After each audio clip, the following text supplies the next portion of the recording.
Thank you for that. That was gorgeous. Good morning, everybody. Give me 1 second. That I listened to that video like 3 or 4 times getting ready for service this week, and this morning it caught me a little off guard. I'm sorry.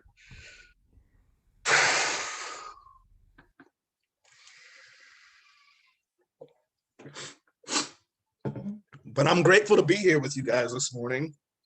Good morning, good morning, good morning, and welcome to our Memorial Day weekend service here at the Unitarian Universalist Fellowship of Laguna Beach. My name is Don West Jr., and I'll be serving as your worship associate today, and eventually I'll pull myself together, and we'll be entertained by the vocals of our music director, Carole, and it's our pleasure to have Professor Pam Flodman as our Zoom tech this weekend. Our fellowship is served by our minister, Reverend Lee Marie Sanchez, who is with us today. Reverend Sanchez leads our service at UUFLB once a month and will be leading our service next week for our annual flower communion with a service entitled, "This is dedicated to the ones I love." Reverend Lee Marie is also with us on other Sundays to be with us in worship.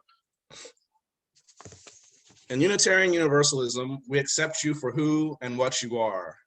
At UUFLB, we are a welcoming congregation with membership open to all. Whoever you are, whomever you love, whatever has brought you to join us in worship today, it is the right reason to be here. We unconditionally welcome all of you to our community of mutual caring and serious intent to grow as spiritual and moral beings. Unitarian Universalists subscribe to no single religious creed, but have gathered a set of 7 principles that guide us as we build a religious community together. When I was preparing for today's service, I decided the principle that most closely relates to what I'm going to talk about is our 6th principle. As Unitarian Universalist congregation, we affirm and promote the goal of world community with peace, liberty, and justice.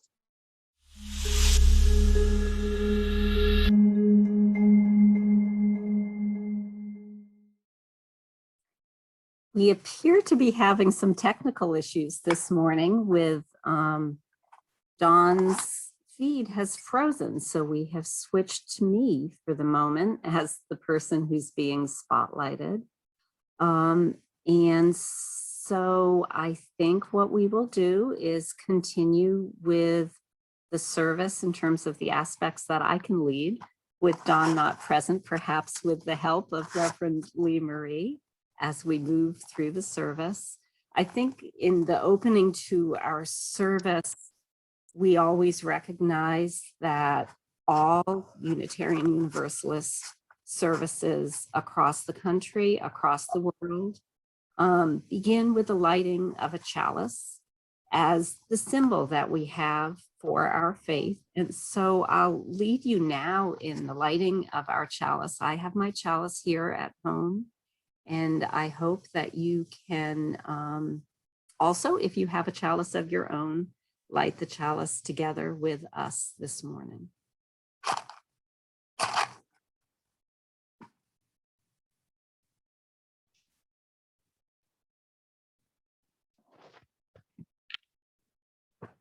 May the light of our chalice, there we go. May the light of our chalice ignite the flame in all of us to remember all those who have served, all those who are serving, and all of the service that we can each provide each day in support of our principles and in support of the ideals of world peace.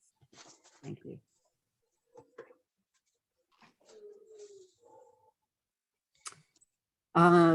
We have this morning I think Dawn may have rejoined us. I am back. Return to Dawn, wonderful.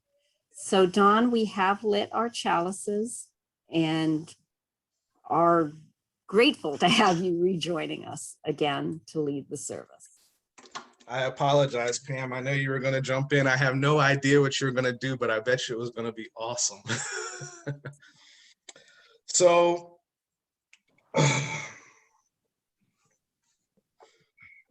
let's go to our centering thought.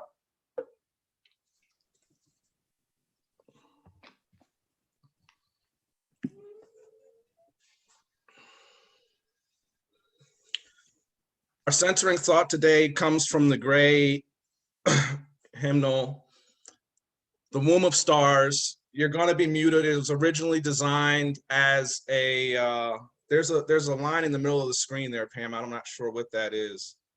But I think it might be something that's up on your screen. There we go. The Womb of Stars. The womb of stars embraces us. Remnants of their fiery furnaces pulse through our veins. We are the stars, the dust of explosions cast across space.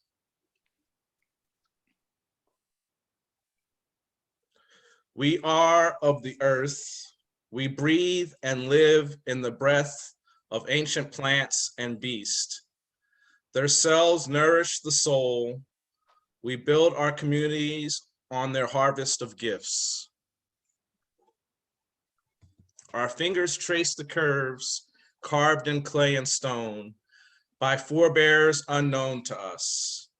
We are a part of the great circle of humanity gathered around the fire, the heath, the altar. We gather anew this day to celebrate our common heritage. May we recall in gratitude all that has given us birth. And that opening thought came from Joy Atkinson. And I tried to find exactly who she was following Professor Flodman's example. And I came up with several Joy Atkinsons and I couldn't discern who was the source of the quote. So I'm not sure if anybody knows, they can fill us in the virtual cafe later. But I couldn't find it. Now I invite you to enjoy our opening hymn, number 163, For the Earth Forever Turning, with music provided by our incomparable music director, Carole. And if you're inspired, please join and sing from home.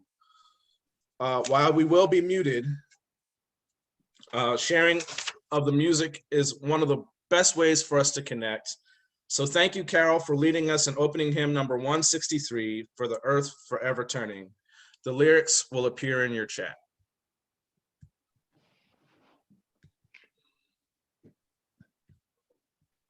Together for the earth forever turning.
Happy Memorial Day. Okay. Good morning, Mark. Good morning. How are you? Excellent, excellent, excellent. Now, as we gather today via Zoom for worship, let us take a moment to remind ourselves why we come together as a community. I invite you to read these words together when and if it feels right for you. The words will be on your screens.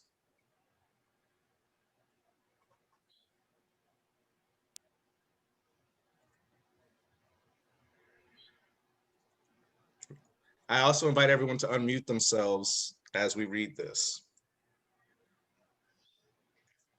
May we be reminded here of our highest aspirations and inspired to bring our gifts of love and service to the altar of humanity. May we know once again, we are not isolated beings, but connected in mystery and miracle to the universe, to this community, and to each other.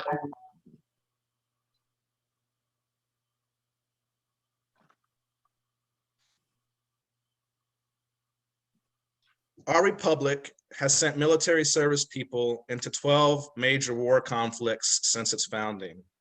From the Revolutionary War to our most recent 20+ year war in Afghanistan, I personally like to imagine that the service people who sacrificed their lives, each of them made the choice to serve on behalf of some ideal, some vision of a community in defense of and service to country. We here at the UUFLB aspire toward a blessed community. Every year, our American holiday calendar honors the sacrifice of life and spirit on Memorial Day, paying special honor to our fallen military service members. Today, UUFLB, I invite us to embrace our own vision of a blessed community. I invite us to honor our fallen military members in our own daily efforts to forge a better way.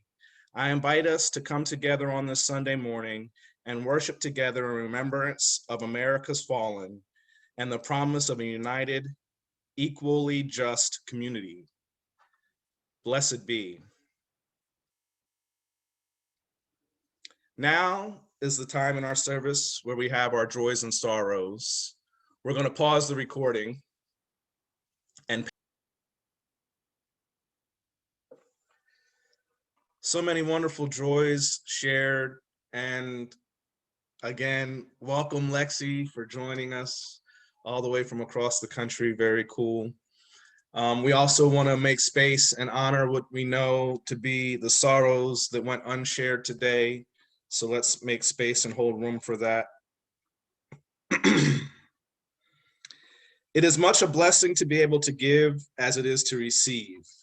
In this self-governing and self-sustaining community, we recognize that it is a responsibility to do both well. During this time, we are not able to gather in person, but our caring and generous community continues to be empowered by the many gifts of those who join in covenant with us. The gifts of service, trust, collaboration, patience, humor, compassion, curiosity, time, and financial contribution. All of these are needed for this fellowship and for its continued good work in the world. Although our ushers will not be coming forward this morning, on the screen provides 2 ways in which you can give. And we will put this information up again. No, we won't. That's from a very, very old script that I pulled this from, so I apologize. But this is in the emails that told you how to get to this service today. So please remember that the only way that our fellowship continues is through your generous support. We still have a building and a facility that has to operate, and there is a cost to us having this service. So thank you for giving and continue to give. And now we're going to have our second hymn, hymn number 1066, "Oh Brother Son." It did come back up, so I didn't tell a lie. "Oh Brother Son," hymn number 1066 by Carole. Take it away, Carole. Here we're going to sing together, "Oh Brother Son." We haven't done this one for a while, so I hope you're happy to revisit this one. Oh,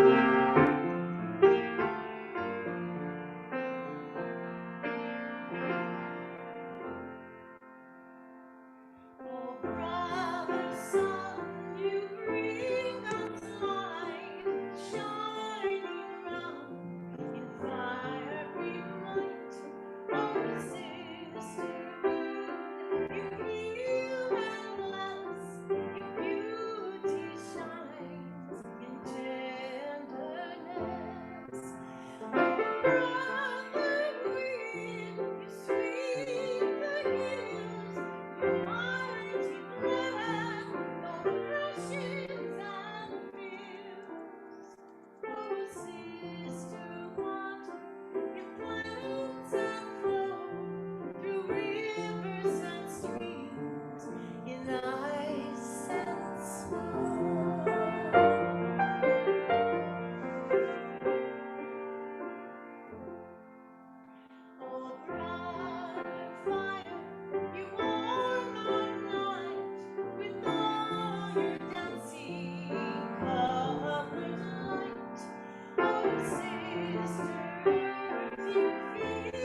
take a moment and I offer an invitation for you to focus yourselves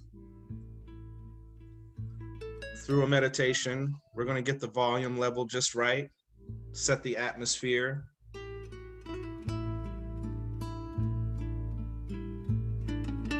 If it's comfortable for you, bring your consciousness to the now. This can be helped by focusing on your breath. Settle yourself comfortably wherever you are.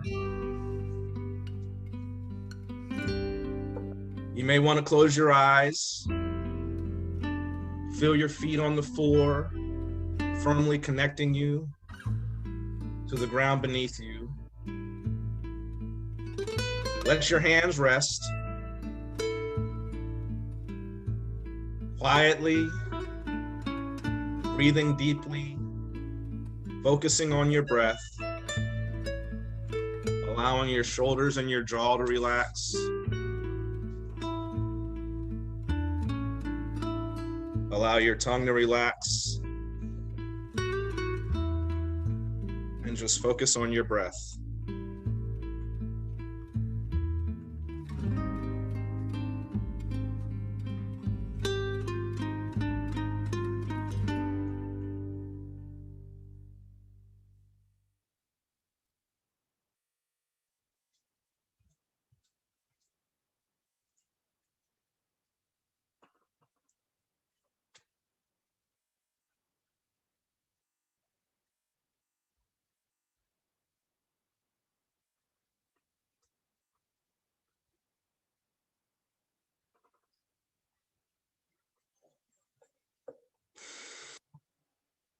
Good morning, UUFLB, and happy Memorial Day to you all.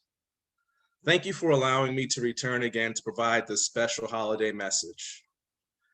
As a non-combat veteran, it's a special honor to speak on this particular day. Memorial Day commemorates the men and women who died while in the military service of their country, particularly those who died in battle or as a result of the wounds sustained in battle. In other words, the purpose of Memorial Day is to memorialize the veterans who made the ultimate sacrifice for their country. Doing some research during the week, I found out through the Rockford Register Star that only about 28% of Americans in a Gallup poll report to know the actual meaning of Memorial Day. And today, what we call Memorial Day was originally called something else. It was called by a different name. So I thought that might have to do with why so many people didn't know the real meaning of Memorial Day. But originally, it was called Decoration Day. How many of you guys know what Decoration Day is all about? So I had never heard of Decoration Day, so I didn't think that was actually the reason people didn't know why we have Memorial Day besides it begins summer and there's lots of barbecues and there's lots of American flags. But it was called Decoration Day from the early tradition of decorating graves with flowers, wreaths, and flags. And this was all around the Civil War. Most generally recognize that it was first widely observed on May 30th in 1868 to commemorate the sacrifice of Civil War soldiers by a proclamation of General John A. Logan of the Grand Army of the Republic, an organization of former Union sailors and soldiers. During that first national commemoration, former Union General and then sitting Ohio Congressman James Garfield made a speech at Arlington National Cemetery, and he said these words. I thought they were very interesting, so I'm going to share them with you guys. We do not know one promise these men made, one pledge they gave, one word they spoke, but we do know they summed up and perfected by one supreme act the highest virtues of men and citizens. For love of country, they accepted death and thus resolved all debts and made immortal their patriotism and their virtue. So we're going to explore a little more about the history of Memorial Day. Moving past the Civil War In 1873, New York was the first state to designate Memorial Day as a legal holiday. By the late 1800s, many more cities and communities began to observe Memorial Day. And it's important to note that in the South, they had a different tradition. They had something called Confederates Day. And I'm not going to get a whole lot into it. It happened on a lot of different days in different states: Alabama, Arkansas, Tennessee, Texas. They all had their own version of Confederates Day, which was for the very specific purpose of honoring the fallen Confederate soldiers from the Civil War, because all of this really came about during the Civil War. It wasn't until World War I that it became an occasion for honoring all of America's fallen who had passed in America's wars, and it became more widely known as a national holiday after World War I. But it really wasn't until 1971 when Congress actually passed the Uniform Monday Holiday Act, establishing Memorial Day as a federal holiday on the last Monday in May. So from the Civil War until 1971, and then it became really entrenched into our American culture. And then if we fast forward to 1996, a professor from Yale University named David Blight was researching a book on the Civil War, and he happened into the special archives at Harvard. So there's a special play between Harvard and Yale and almost everything that I read about American history. But Professor Blight was from Yale, and he was at Harvard, and he found a file that was labeled the first Decoration Day. And he dug into this file, and this was in 1996. So we lost this information for a very long time, but because it was written down, we were able to find it. And Professor Blight put this into a book. And in this file, he found that in the late stages of the Civil War, specifically in Charleston, South Carolina, the Confederate Army transformed a formerly posh country club into a makeshift prison for Union captives. More than 260 soldiers died from disease and exposure while being held in the racetrack's open-air infield. Their bodies were hastily buried in a mass grave behind the grandstands. The racetrack in question was the Washington Race Course and Jockey Club in Charleston, South Carolina. When Charleston fell and the Confederate troops evacuated the badly damaged city, those freed from enslavement remained. One of the first things those emancipated men and women did was give the fallen Union prisoners a proper burial. They exhumed the mass grave and reinterred the bodies in a new cemetery with a tall whitewash fence inscribed with the words, "Martyrs of the Racecourse." And just as a side historical note, because I fancy myself a historian, those bodies and that cemetery was moved, and they were moved, I did not put it in my notes, to a national cemetery. And all of the history of this event was completely destroyed on the ground. And then on May 1st, 1865, check this out, a full 3 years and 1 month earlier than the 1868 Decoration Day celebration that I just shared with you, that was organized by General Logan and is generally recognized as the first Decoration Day. May 1st, 1865, something extraordinary happened. According to 2 reports that Professor Blight found in the New York Tribune and Charleston Courier, a crowd of 10,000 people, mostly freed slaves and some white missionaries. I'm going to fantasize there was a UU or 2 up in there because they tend to gather in these kinds of crowds. They staged a parade around the racetrack. They said there was at least 3,000 Black school children carrying bouquets of flowers, and the children sang John Brown's Body, a song I am completely unfamiliar with, and it's on my to-do list to learn a little more about. John Brown's Body.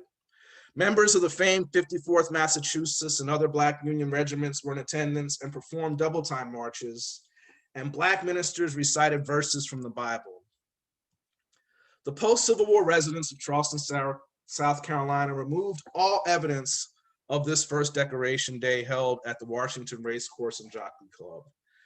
These actions were most likely results of the Jim Crow South, but what a wonderful and dramatically wondrous demonstration of our enduring humanity and the caring nature of the human spirit.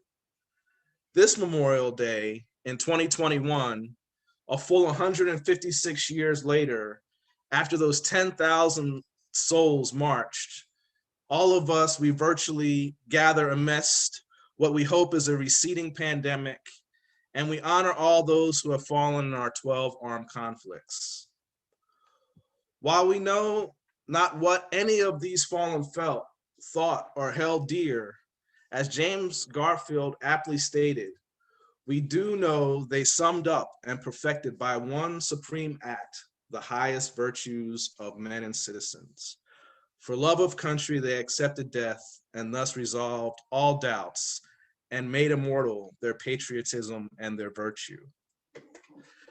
As a non-combat vet, there's a ton of unique feelings that come up, especially around Memorial Day. Some of you may remember last year when filmmaker AJ Ali joined us. AJ and I are Facebook friends, and at the beginning of this weekend, he shared some of his personal struggles with Memorial Day. He called it survivor's guilt. That share that AJ made, it really hit me, and it was part of what affected me while we watched our opening song today about gratitude. I specifically refer to myself as a non-combat vet because of my own version of survivor's guilt. I feel guilty for not having been placed in peril, placed in harm's way in some far-off combat zone. When I was a Navy cadet in ROTC, I had the opportunity to do combat training with the Marines at Camp Pendleton. As a part of the training, we performed a mock urban assault, and there were areas of the course where there was live fire to simulate the actual combat conditions. Two things stand out for me about that experience. The first is the sound of bullets within inches of your head. They had barbed wire above us to make sure we didn't get shot. So you had to go through a lot of barbed wire to get into the bullet's trajectory, but you could hear them and they make a really unique sound. And the second was when we did the mock city assault, we wore this gear that was like laser tag. And I died twice in that mock city assault. And it only took us an hour. My vest erupted in the screaming alarms. And every year, especially on Memorial Day, I internalized the fear I experienced from the sound of that live fire above my head and of my vest screeching, saying that I just died.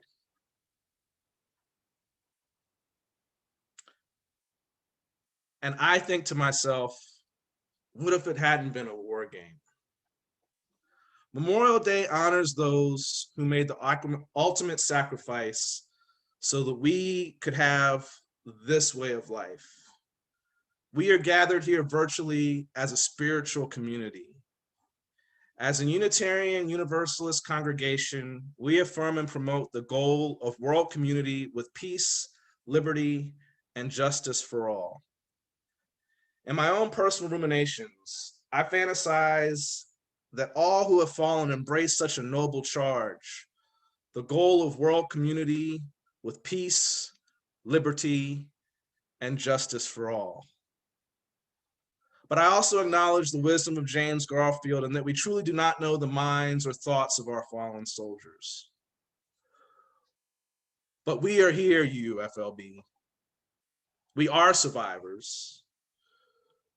And we each have our own specialized role to play on the grand stage of life. The question is, what part are we playing?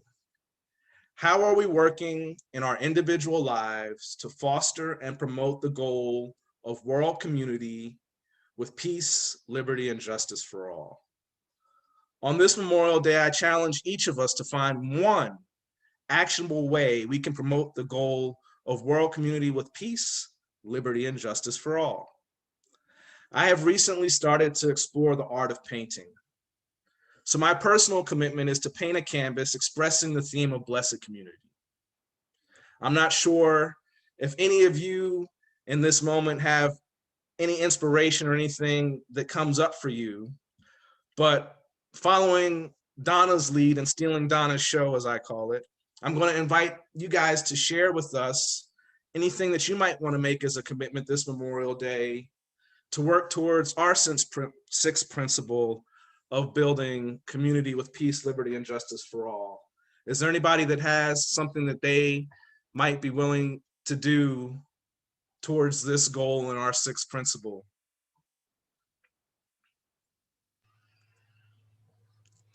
Thank you, Rachel. Well, as an American Jew and being brought up Jewish as well as Unitarian, and it's not as beautiful as yours contributing to the world of art, Don. And by the way, it's been a fantastic service, but I've been sending emails to representatives about not supporting Israel's treatment of the Palestinians. And so I will send off a couple more emails today. Awesome commitment. Thank you so much. Anybody else have something on their stage? Lexi, I see you unmuted yourself. Yeah, and mine's not as beautiful as yours or Pam's, but it's like in a smaller sort of microcosm. I will commit to justice and peace among my work groups, which has been like a little challenging lately. So I feel like, so maybe I can make a commitment to try to just bring that element of like peace and justice to our work groups, just as we're working through some different like transformations and things like that. So I don't know if it counts, but it'll count in my work. We all have a stage, and whatever you do on your stage impacts the world. Thank you so much. Absolutely, that counts. Anyone else? Peggy. I'd like to do a couple of things, and one of them is, Rachel, where'd you go? There you are. I'd like to send emails. I'm so upset about what's going on in Israel, and can you send me a link or something, any info about where you're directing your emails? I would love that. Thank you. And I love the video you showed at the beginning of the service. I'm still feeling choked up about it. It made me feel so human and so connected and so at one with, God, all these beautiful human beings that we're a part of. And I'm going to send that around to other people today, as many as I can think of on my own list. It really, really moved me. Namaste. Thank you.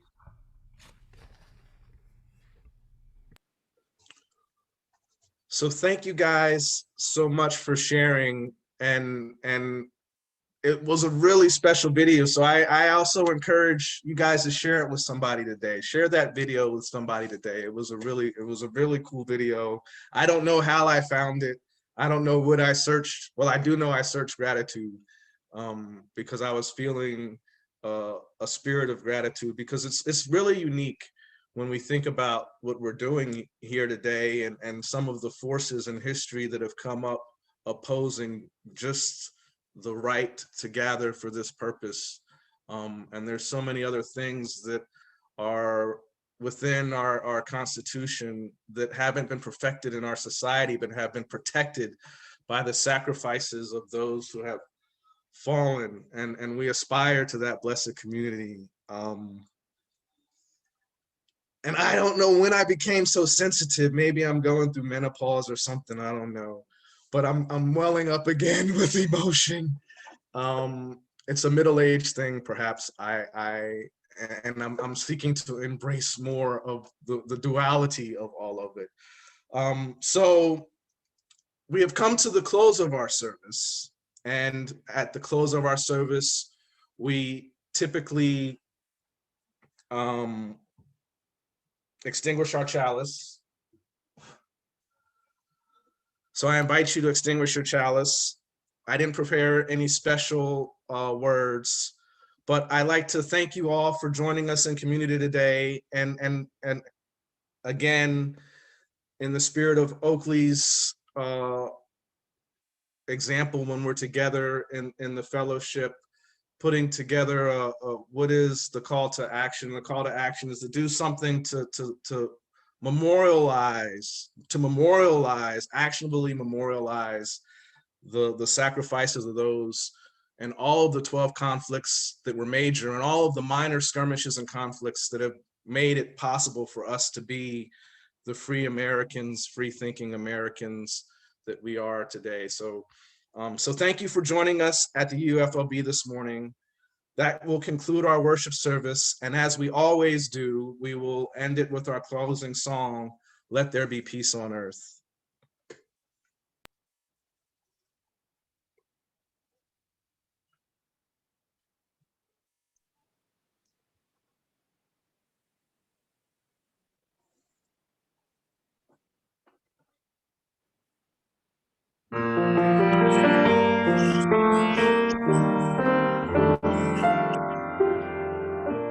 Let there be peace on earth and